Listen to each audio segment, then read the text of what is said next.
Hey everybody, I was talking to a financial advisor, friend of mine. I thought it'd make a good video. We were just texting back and forth, and the topic of why do people do the things that they do.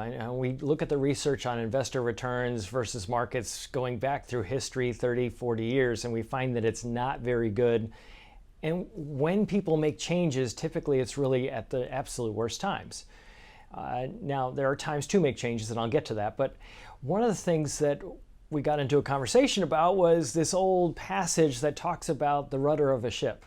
You got this little teeny rudder, this huge ship and these great winds, and yet this little teeny rudder is what steers the ship exactly where the sailor wants to go. And it's kind of like the same thing with our brains. Our subconscious mind, this little part of our mind, is driving the ship, and a lot of times we're making decisions and we don't even know why. One of the things that I find is that people want to beat the system, or they want to beat the man, or they want to, maybe they think that they have a couple different investment portfolios and one does better than the other, and they go, this person must have superior skill, and then they move all their money over to here, not realizing that this particular portfolio is overweighted in some area of the market that just happened to do well recently. And people are typically driven by 5-year history. I find that sometimes it's 10 years, but a lot of times it's just 5 years, and they look back at track record and they go, wow, this thing did really, really well. And then they move all their money to that and it doesn't do well. Now, if you look in the last year, when Trump was president, large U.S. growth stocks did better than anything else. Now, since Biden has gotten in, it hasn't been the case at all. But people remember, they're looking at 5-year track records, so that's what drives them.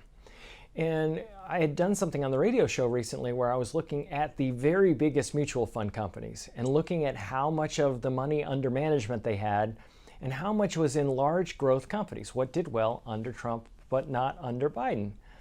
And it amazed me. It was something like 90% of the money that they had under management was there in that asset category, which is selling for a really high multiple compared to every other asset category. So, trees don't grow to heaven.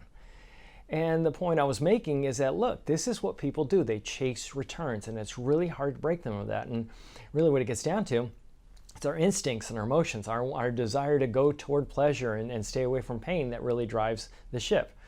And, I was having a conversation with somebody today, and she said, well, this is happening. I'm a little bit worried about this. I'm concerned about this. And it was interesting because a lot of the data that they were bringing out and talking about, I said, well, no, that data is not exactly accurate. So sometimes it can be we're getting information from the media that's feeding things to us, trying to get us emotionally involved. That can be the problem as well.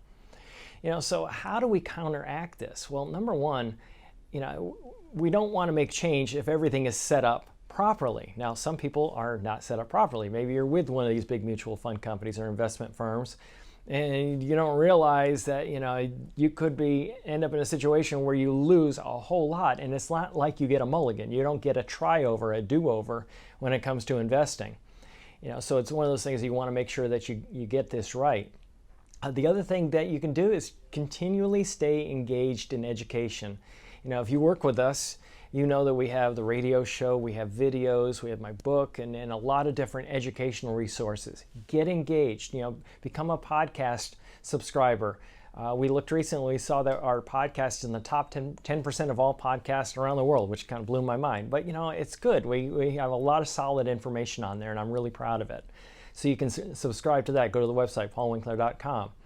And, just make sure you stay engaged, because I plus E tends to be much greater than C. That's our instincts, stay away from pain, go toward pleasure. Our emotions, fear, greed, all of those things that drive investor behavior tend to outweigh the cognitive part of our brain. And that's what you've got to do.